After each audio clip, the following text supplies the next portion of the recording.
You're listening to Only in Seattle. What are some of the biggest mistakes you've seen as far as people trying to do a fix or trying to do a flip and they come to you for conventional financing?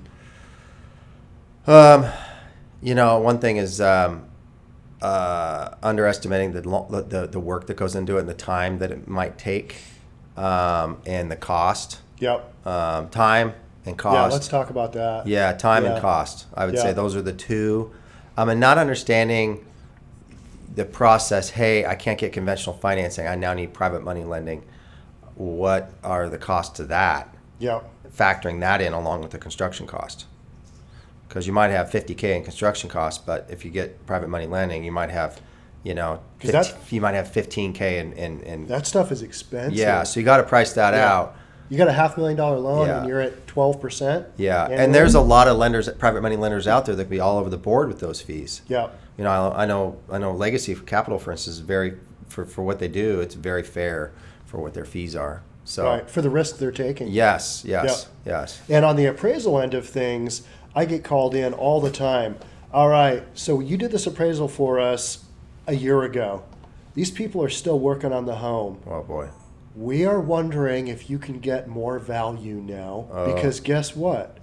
They spent more money than they imagined. Yeah. Is there any more value in this project? Yeah. No, is typically the answer. And a lot of times you have to go back and say, actually, we've got better comps now and it's worth less. Yeah. Not that what happens. People want to hear. It happens all the time. Yeah, especially if they're doing high-end finishes and stuff, right? Because it's more expensive and they may not be in a high-end neighborhood. No.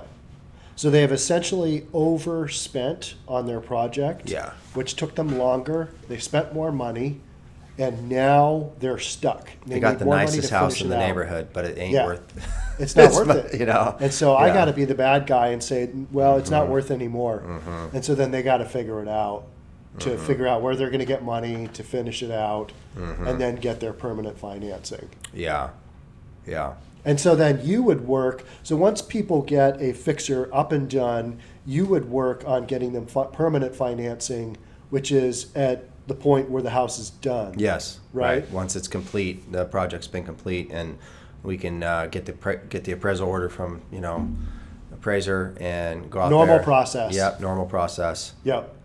Close that thing in about 30 days. Yeah. Right. So that then they can get rid of the private money they've got on pay them off. Private loan. Pay them off. Yep.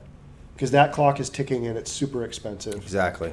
And then they get into a 30-year fixed or a 15-year fixed, whatever, and then just kind of go down that road. And not have to work on it. Don't forget to subscribe to our channel and hit the notification bell so you'll know when our next video is out.